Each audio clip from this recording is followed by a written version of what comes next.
के बाद आपका स्वागत है और आइए सीधा रुख करते हैं। भाजपा के राष्ट्रीय प्रवक्ता डॉक्टर सुधांशु त्रिवेदी इस समय प्रेस वार्ता को संबोधित कर रहे हैं। दिवस यह देश पहले भी मनाता रहा, परंतु प्रधानमंत्री जी ने वीर बाल दिवस यानी जो भारत के शौर्य का प्रतीक है उसे मनाने की घोषणा की थी और आज पूरा देश उत्साह के साथ, गरिमा के साथ उस बलिदान को याद कर रहा है। परंतु इसी अवसर पर एक दूसरी तस्वीर उभर कर सामने आती है जो हृदय में बहुत पीड़ा उत्पन्न करती है। बेलगावी में कांग्रेस के द्वारा जो आयोजन किया जा रहा है उसमें बीजेपी कर्नाटक की तरफ से एक ट्वीट जारी होता है जिसमें भारत के नक्शे में पाक अधिकृत कश्मीर और अक्साई चिन्ह गायब दिखता है। आप लोग इसको जाके चेक कर सकते हैं ट्विटर पे। कई बार इन्होंने इससे पहले भी किया है, डिलीट करने का प्रयास किया गया, कुछ ट्वीट्स डिलीट भी किए गए थे। और महत्वपूर्ण बात यह है कि महात्मा गांधी की फोटो के साथ लगा है। तो इसलिए आज के इस अवसर पर मैं अपनी वेदना व्यक्त करना चाहता हूं कि यह वो भारत देश है क्या इसी के लिए जिसके लिए राणा प्रताप ने घास की रोटी खाई थी, इसके लिए शिवाजी ने जान की बाजी लगाई थी, जिसके कारण रण में कूदी रानी लक्ष्मीबाई थी, जिसके कारण भगत सिंह ने फांसी गले लगाई थी, जिसके कारण गुरुपुत्रों ने अपनी जान लुटाई थी, और जिस भारत मां के टुकड़े करते तुमको लाज ना आई थी, उस भारत मां की यह छवि तुमने आज दिखाई है। अब इससे एक बात बहुत साफ हो गया है कि भारत को छिन्न भिन्न करने का स्वप्न देखने वाले शक्तियां, भारत को तोड़ने का ख्वाब देखने वाली ताकतों के साथ कांग्रेस के गठजोड़ की तस्वीर अब एकदम साफ हो गई है। भारत को छिन्न भिन्न करने वाली शक्तियों के साथ कांग्रेस की दुरभिसंधि का चित्र इस मानचित्र के साथ बिल्कुल साफ हो गया है। और यह बात हम केवल किसी एक आधार पर नहीं कह रहे हैं। कांग्रेस ने निरंतर इससे पूर्व भी भारत के नक्शे के साथ इसी प्रकार की छेड़छाड़ की है। 24 अक्टूबर 2024 को कांग्रेस की सबसे बड़ी सहयोगी दक्षिण भारत में डीएमके ने अपने ट्वीट में, आप देखिए पुनः एक बार, पाक अधिकृत कश्मीर और अक्साई चिन्ह गायब है।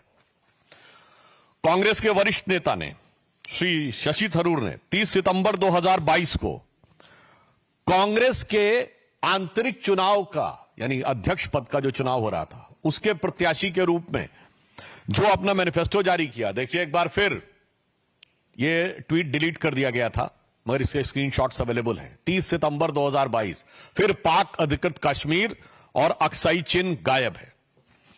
राहुल गांधी जी ने 12 फरवरी 2020 को ट्वीट किया, कोरोना के समय जब कोरोना शुरुआत हो रही थी, एक बार फिर उसमें पाक अधिकृत कश्मीर और अक्साई चिन्ह गायब था।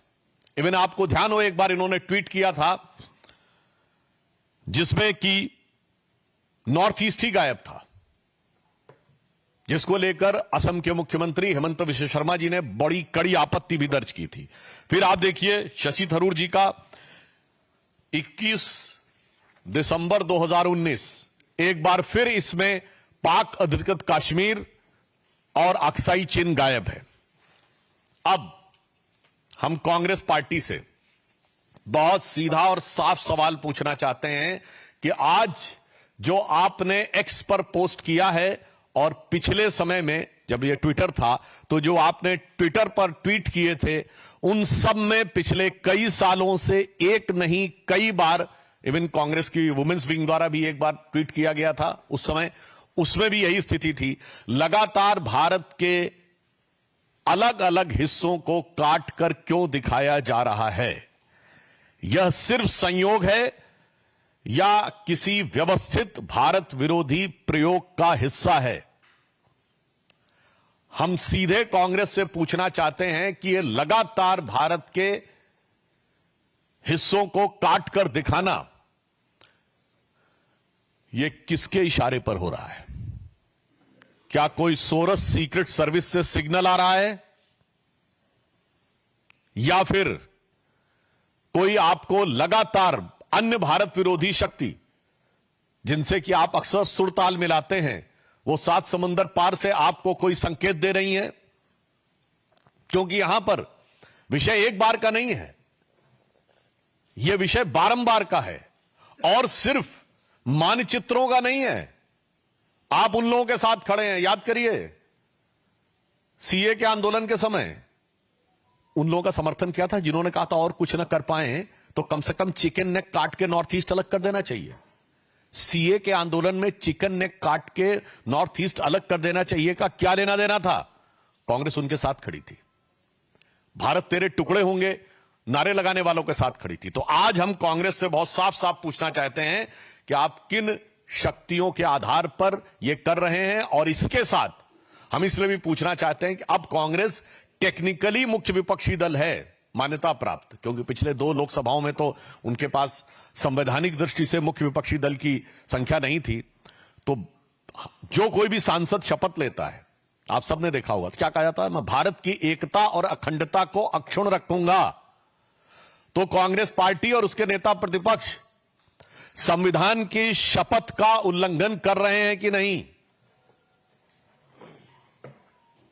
इसलिए कांग्रेस का राष्ट्र विरोधी चेहरा, और मैं यह भी कहना चाहूंगा कि इससे पहले भी ये देश को टुकड़ों में बांटकर राज कर चुके हैं, सियासत कर चुके हैं, और इसके बाद भी आपने देखा है कि आज भी प्रांत में तोड़ना हो या वर्ग में तोड़ना हो या जातियों में तोड़ना हो, उसके लिए निरंतर लगे हैं।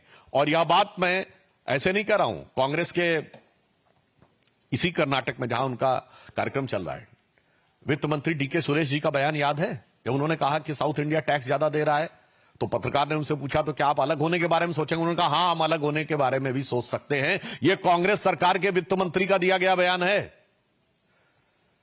सैफुद्दीन सोज जम्मू कश्मीर कांग्रेस के अध्यक्ष रहे हैं, जिन्होंने कहा कश्मीर को भारत से अलग हो जाना चाहिए, अपनी किताब में लिखा है। ये जम्मू कश्मीर कांग्रेस के अध्यक्ष रहे हैं। राहुल गांधी जी की भारत जोड़ो यात्रा में तमिलनाडु में वो एक ऐसे पादरी जॉर्ज पुनिया को साथ में लेते हैं जो कहता है कि मेरी दृष्टि में भारत की धरती इतनी अपवित्र है कि मैं इसलिए जूते पहनता हूं कि उसके ऊपर मेरा हाथ टच ना हो जाए। इसलिए पूछना चाहता हूं, जब बेलगावी में आप एकत्र हैं तो क्या आपके बीच में कोई मंथन हुआ है कि भारत को किस प्रकार से छिन्न भिन्न करना है? यह उसी की अभिव्यक्ति हुई है? या मैं पूछना चाहता हूं कि ये कांग्रेस का कोई प्रस्ताव ऐसा विचाराधीन चल रहा है, या उनकी हाईकमान ने कोई कमेटी गठित की है जो निरंतर इस प्रकार के भारत विरोधी बातें और भारत के अंदर एक दूसरे से लड़ाने का प्रयास? याद करिए तमिलनाडु के मंत्री ने क्या बोला था बिहार वालों के लिए। तेलंगाना में कांग्रेस की सरकार है, वहां के मंत्री और मुख्यमंत्री क्या बोल चुके हैं उत्तर भारत और विशेषकर बिहार वालों के लिए? यह क्या है? एक दूसरे के प्रति नफरत। इसलिए यहां से कांग्रेस की मानसिकता साफ हो जाती है कि इनको देश के टुकड़े करके भी, समाज के टुकड़े करके भी, संस्कृति को अपमानित करके भी, वर्ग प्रांत और भाषा के ऊपर लड़ाकर भी येन केन प्रकारेण सत्ता प्राप्त करनी है। और अब ये जो निरंतर नक्शे दिखाए हैं, इससे कांग्रेस की का नक्शा कदम क्या है ये बहुत साफ हो गया है।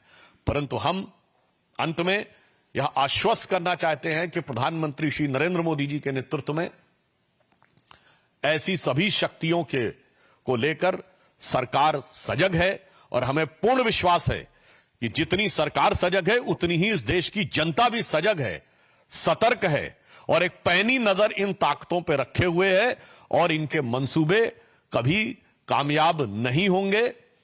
तो मैं इस पंक्ति के साथ समाप्त करता हूं कि जाति प्रांत और वर्ग भेद के भय को दूर भगाता है, भ्रम को दूर भगाता है।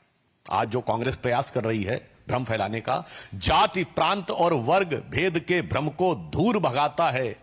सबके मन का भाव एक है, सबकी भारत माता है, अनेकता में ऐक्य मंत्र को जन जन फिर अपनाता है, और देखो प्यारा देश हमारा आगे बढ़ता जाता है और कोई भी विरोधी शक्तियां, प्रतिगामी शक्तियां भारत के इस विकास को, भारत की शक्ति को रोकने में सफल नहीं होंगी। यह प्रधानमंत्री श्री नरेंद्र मोदी जी के नेतृत्व में भाजपा और एनडीए सरकार का संकल्प है। ठाकुर रविंद्र सिंह, जी न्यूज। तो भाजपा ने कांग्रेस पर निशाना साधा है। नक्शे विवाद पर लेकर